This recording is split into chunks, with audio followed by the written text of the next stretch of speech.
Sholat itu mi'rajul mukmin. Sholat itu adalah cara seperti itu. Kita manja dengan Allah meskipun dengan segala problem. Ketika i'tidal kita tetap memaklumatkan Rabbana lakal hamdu mil'us samawati wa mil'ul ardi wa mil'u ma syi'ta min syai'in ba'du. Engkau zat yang selalu layak dipuji di langit maupun di bumi. Dan langit bumi ini karena terbatas masih ditambahi wa mil'u ma syi'ta min syai'in ba'du. Dan seluas apa saja engkau kehendaki. Apapun hebatnya langit bumi ini tetap terbatas, ada ruang dan waktu.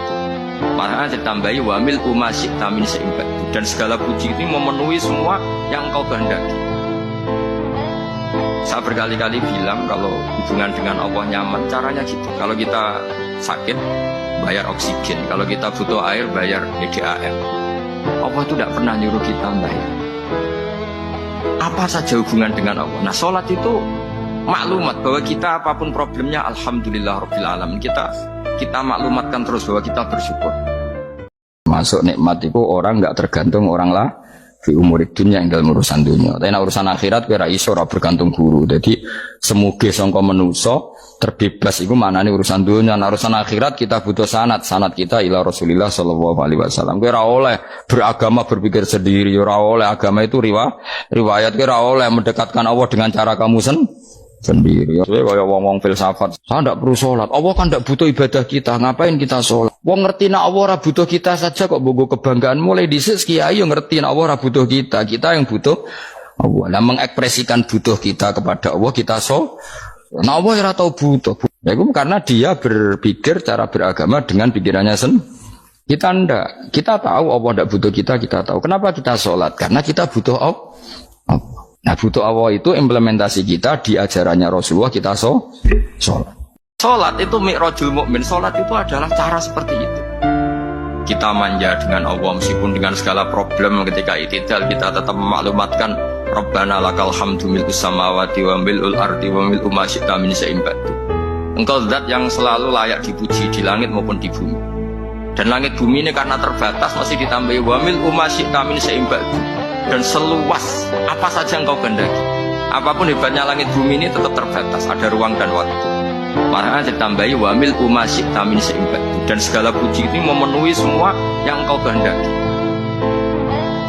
Saya berkali-kali bilang kalau hubungan dengan Allah nyaman, caranya gitu. Kalau kita sakit, bayar oksigen. Kalau kita butuh air, bayar PDAM. Allah itu tidak pernah nyuruh kita bayar. Apa saja hubungan dengan Allah. Nah, sholat itu maklumat bahwa kita apapun problemnya, alhamdulillah rabbil alamin. Kita maklumatkan terus bahwa kita bersyukur. Gusti, ketika saya didiamkan oleh kesalahan-kesalahan saya, antokoni karomuka, maka saya digerakkan oleh sifat lomane jenengan. Itu perasaannya hikam. Misalnya sampean ngerasa dosamu akeh terus rawani donga, ngerasa salahmu akeh terus ngerasa ora ahli swarga. Niku jare hikam, Gusti kula nek eling salah kula kok ora pantes mlebu swarga. Tapi nek eling lomane jenengan nggih pantes mawon. Lha iku dindot wong ngono niku wis dindot. Dina eling dosamu sampean akeh kan gak pantes mlebu swarga. Tapi nek eling jembare rahmati Allah nggih pantes mawon. Wong nak parek pangeran tenan, ape matur hajate matur Allah wae izin. Mergo liktifaihi krana ngalap cukup arif, ngalap cukup dimasyiati kan kersane Allah. Wong nak parek pangeran tenan, lopar lapor donga-donga iku izin. Pengiran ramal utang lapor utange, pengiran ramal di hajat lapor nopo hajat iku izin. Perkarane ngalap cukup be masih ai pengiran. Fakih fala yastahi, fakih famu khali kaya pola yastahi ora izin. Sopo al arif ayyar fa yen tong lapor no sopo arif ing hajat ila khali qadihi maring makhluke Allah. Dadi wong sing parek pengiran lapor kebutuhane ning Allah wae izin. Apa meneh lapor ning apa makhluk. Jelas ya. Seorang guru ketika mengajarkan kepada anak kecil, jong melafadzkan Bismillahirrahmanirrahim. Kemudian anak kecil itu melafadzkan Bismillah, maka pengajaran seperti ini membebaskan pengajarnya, anak kecil itu dan orang tuanya, semuanya dibebaskan Allah dari api. Wahai orang-orang beriman, jaga diri kamu secara baik-baik. Setelah kamu menjaga kebaikan kamu, setelah kamu menjaga iman kamu, setelah kamu menjaga konsisten istiqomah kamu, la yadurrukum man dhalla idza tadaitum. Orang sekeliling kamu sesat gak masalah. Kamu hidup di Jakarta gak masalah, di Hong Kong gak masalah, di Thailand gak masalah. Sementing kesehatan kamu itu mereka terinspirasi. Itu satu-satunya ayat Gus yang menjadi kita nyaman hidup di Korea. Ustadz di sana merasa nyaman. Gak apa-apa, kita dikepung orang ateis, dikepung orang macam-macam. La yadurrukum man dhalla idza tabaitum. Hanya dikenang. Nasihat saya itu dikenang. Akhirnya mereka sepakat ngundang saya, semua guru-guru, terus ijazah itu. Ya sudah, Korea itu bumi ateis, bumi di sini tuh nangis semua karena lama nggak dipakai sujud. Makanya guyonan yang masyhur Gus Dur itu gitu. Ada seorang kiai atau Gus, ya punya salah, namanya manusia akan punya salah, entah cangkruk entah apa, pokoknya punya salah. Ada wartawan yang ngiranya semua kiai itu orang suci, sehingga tanya sama Gus Dur, Gus itu ada kiai kok, ya pokoknya salah lagi. Tapi jangan bayangkan dosa besar, enggak, kecil-kecil lah. Itu gimana itu? Padahal kiai kan orang suci. Jawabnya Gus Dur lucu. Ya justru yang boleh salah itu para kiai, kalau kamu nggak boleh. Loh, kok bisa Gus? Karena mereka tahu caranya tobat. Kalau kamu nggak tahu caranya. Jadi kalau kamu hidup kamu sudah bertautan dengan Allah semuanya indah. Maka yu'minu billahi wal yaumil akhir falyukrim jarahu. Kalau kamu iman sama Allah dan Rasul, hormati tetangga kamu. Bukan pakai hukum sosial. Kalau baik saya baiki, kalau enggak. Berarti ada terdikte oleh makhluk. Terdiktelah oleh Allah Subhanahu wa taala yang suruh supaya kita selalu baik. Umatnya Rasulullah itu ditinggali mukjizat akal lewat panduan Quran, sehingga meskipun kita tidak menangi Rasulullah, tidak menangi sahabat, kita tidak tahu malaikat Jibril, tapi cara iman kita ini tidak kalah keren. Yakin, hakul, yakin. Terus kedua, gambar. Kamu gambar rumah, gambar hewan, gambar apa saja, mesti dimulai satu titik. Entah gambar kamu bagus, tidak jelek, tetap dimulai satu titik. Nah, titik ini namanya nuqtatul wujud. Semua alam raya dimulai dari satu titik, yaitu nuqtatil wujud. Makanya Quran dimulai bismillah, dan bismillah itu dipilih sama Allah pakai pertama ba itu ada titik. Itu kata semua ulama. Itu titik itu singkatan dari bi kana makana wa bi yakunu mayakun. Karena saya semuanya ada. Bi itu karena saya. Ada orang desa tanya, ya Rasulullah nanti kalau saya mati itu yang ngisap siapa ya? Allah ya. Wah bagus lah, terus langsung mulai. Barang mulai, abe guyu. Nabi piye karpe? Dipanggil lagi. Ya Arabi, kenapa kamu tertawa-tawa terus pulang? Ya bagus lah kalau yang ngisap Allah. Selama ini hubungan sama Allah saya baik-baik saja. Tapi Nabi muji faqhu hadzal Arabi, wis pinter kowe cong. Wis aku iku eling aku tenanan, mesti hatimu tak gawe hati sing cukup, lan rezekimu tak cukup. Ya ibna Adam, la tabak aja ngedoh sira an lisange ingsun. Kowe aja geman adoh kok aku. Kaya apa apike pangeran, zat sing gak butuh kita tapi mengandani kita, kowe kok aja adoh kok aku. Wis sing parkah. Mergo kae nek adoh kok aku, mesti kowe fikir. Wis aja sampe kowe yo fikir ati, fikir donya. Mergo adoh kok pengen wong kado kepengenan di almla qalbaka fakr wa amla ulan ngebaying sun yasi ka ing tangan loro sira syukulan ing sira. Akhire wis ado pangeran sibuk tapi ora dadekno barokah uripe. Iku lara-larane wong kaya ya sibuk kangelan jebule ora dadi barokah uripe. Mergo ado saking pengen. Jadi nek dirasani wong cara menghilangkan fadzakartu anni astaghni minhu. Saya ingat bahwa saya tidak butuh dia. Yang saya butuhkan adalah rahmate Allah. Makanya enggak masalah. Jadi nek dirasani wong nak berat ya sekeling iku piye wae menungso sing uripe ya bergantung mbek Allah. Kowe ya bergantung mbek Allah. Padha ora jelas kok susah.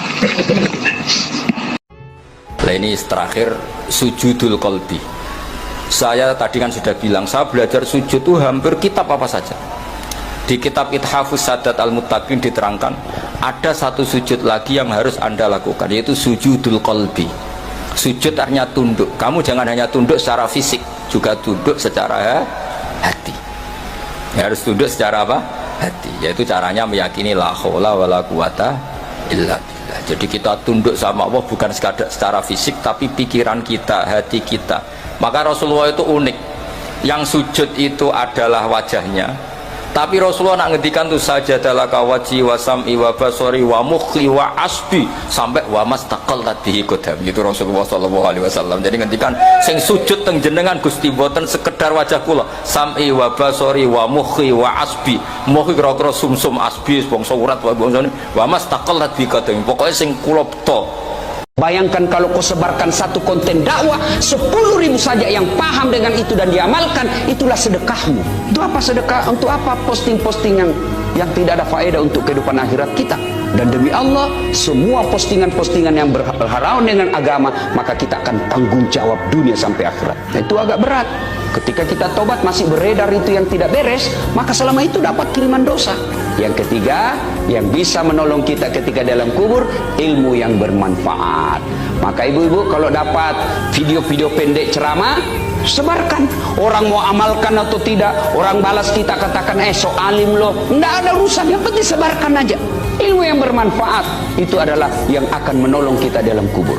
Orang munafik itu disifati Allah gimana? Wa idza qamu ila sholati qamu kusala. Orang-orang munafik adalah orang ketika mau sholat itu bermalas. Terus kitab Fathul Mu'in atau Fathul Wahab atau kitab semua kitab fikih bikin judul gini. Saya masih ingat takbirnya. Wa yusannu nasyatun li sholatin. Disunatkan kalau sholat itu ketok gumrigah, ketok semangat. Fa inna Allaha ta'ala dzamma tarikihi, karena Allah mengkritik atau menyalahkan orang yang kalau sholat itu tidak nasyat, tidak gumrigah, tidak semangat. Mergo seperti itu adalah fi'lul munafikin, perilakunya orang munafik. Terus ditulis wa idza qamu ila sholati qamu kusala. Artinya di situ Allah mengkritik orang munafik. Kenapa? Karena kalau sholat males-malesan. Anda ingin bersifat kayak orang munafik apa bersifat kayak Rasulullah? Abdullah bin Umar itu masyhur itu. Kalau ada budaknya sering sholat, sergap sholat itu dimerdekakan. Akhirnya nggak sholat-sholat pun pura-pura sholat. Akhirnya juga dimerdekakan. Ketika ditanya, kenapa engkau merdekakan? Padahal mereka sholatnya menipu engkau, kata pembisik-pembisik itu. Man khoda'ana lillah in khoda'na lah. Dia nipu atas nama Allah, berarti saat tertipu juga atas nama Allah. Gak masalah dong, semuanya demi Allah Subhanahu wa ta'ala. Jadi ketika kita mensifati Allah Ta'ala itu ghafir, Allah pemaaf. Jangan kamu nggak fair untuk diri kamu nyifati Allah ghafir, pada orang lain Allah kamu sifati sadidul iqab. Jadi Allah kamu atur, kayak MC tadi ngatur saya. Jadi Allah itu apa? Kalau pada saya ghafir, kalau pada musuh saya sadidul iqab. Nah, itu nggak fair. Kalau Anda punya harapan kepada Allah karena Allah Rahman Rahim, Allah ghafir, sebenarnya Allah pada musuh kita ya bisa saja Allah ghafir, bisa saja Allah Rahman Rahim. Sehingga kita melihat orang lain yang kita tidak cocok itu ya enteng saja. Orang yang punya akal itu adalah orang yang bisa menikmati sesuatu yang baik. Misalnya gini, contoh gampang gini. Kamu punya anak pertama atau punya anak yang masih kecil, itu gendong tuh senangnya bukan main. Melihat anak sehat tuh senangnya bukan main. Mungkin saat itu banyak orang yang sedang maksiat dengan perempuan nakal atau dengan teman-teman nakalnya, yang nganggap seperti itu tidak nikmat. Tapi andaikan ini ditimbang ya ditimbang. Yang maksiat tulan, misalnya paling ukuran bahagianya itu 70%. Tapi yang ini, yang nimang anak baru lahir atau masih kecil, corong Jawa ngeloni anak, bisa saja bahagianya itu sampai 100%. Artinya selama ini kesalahan kita adalah nganggap maksiat itu pasti menyenangkan dan taat itu tidak menyenangkan.